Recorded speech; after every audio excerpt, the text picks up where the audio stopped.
first of all, I wanted to wish all the mothers out there, all you mothers out there, happy Mother's Day. And for me, this year I wanted to make something a little special for my mom, who is no longer with us, but I've been thinking about her a lot lately, and I've been walking around her garden and looking at all these beautiful flowers, and thought I'd forage around her garden and pick some flowers. Her favorite color was purple, and so it just happens that there's a lot of purple in her yard and garden. So I'm gonna go ahead and take some natural stuff from her garden, as well as some of the flowers that we grow, tulips and ranunculus, and just make a little flower arrangement for her and in honor of her, and appreciate and love her while I'm designing.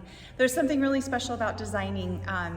For me, it puts me in this uplifting flow. I feel like I'm more grounded when I'm with flowers. I feel like I'm more positive energy when I'm working in flowers. And this one is extra special to me because I am putting energy and love that I have for my mom into this flower arrangement, which makes it even more special. So anyway, I hope you enjoy watching this. I will give you a little bit of insight on, how I put this together. It's gonna be very kind of different. I'm doing like a basket full of different containers and making it look kind of gardeny. So, and it has everything in there that kind of represents her, like she loved birdhouses, she loved purple, she loved her garden, she loved tulips, of course, and yeah, so anyway, enjoy.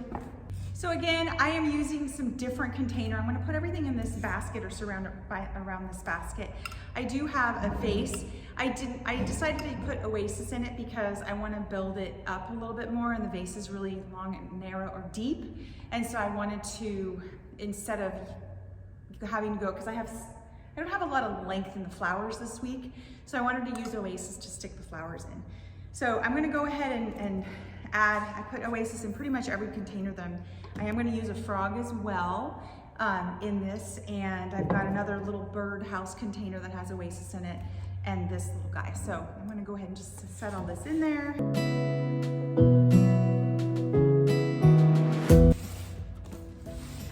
So I'm still trying to figure out how to balance this little birdhouse. I just think it's so cute peeking out of there. So I gotta kind of work with that still, but for the most part, this is kind of how I want it to look. Again, this birdhouse needs to be secured somehow, but I will figure that out. I'm gonna add a little bit of water to that frog that's in there. So there's water in there.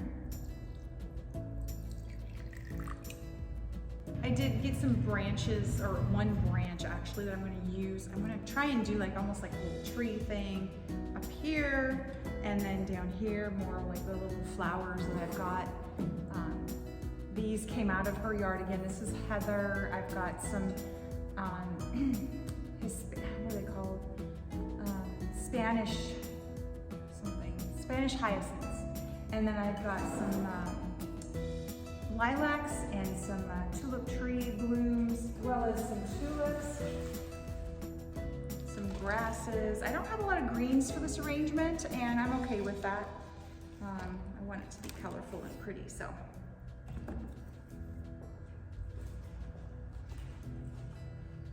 Use what we have, that's what I'm gonna do.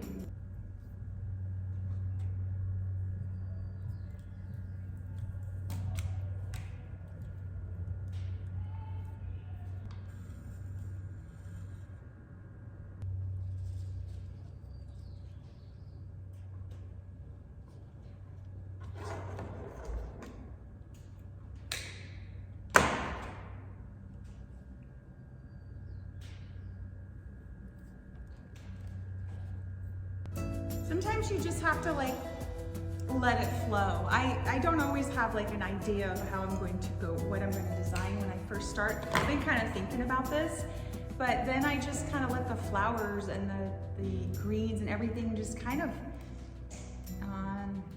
move me, so to speak.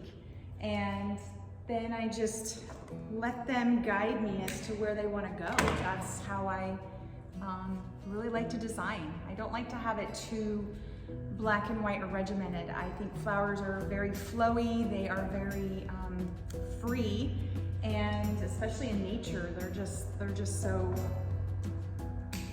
pretty incredible, right? Like, just flowers are just awesome. And normally I green things to start out with. That's how I usually start these things. But because I want to kind of do it more in a natural like flow, I'll green afterwards to see where I want to put things. But for now, I'm just gonna let the flowers speak to me.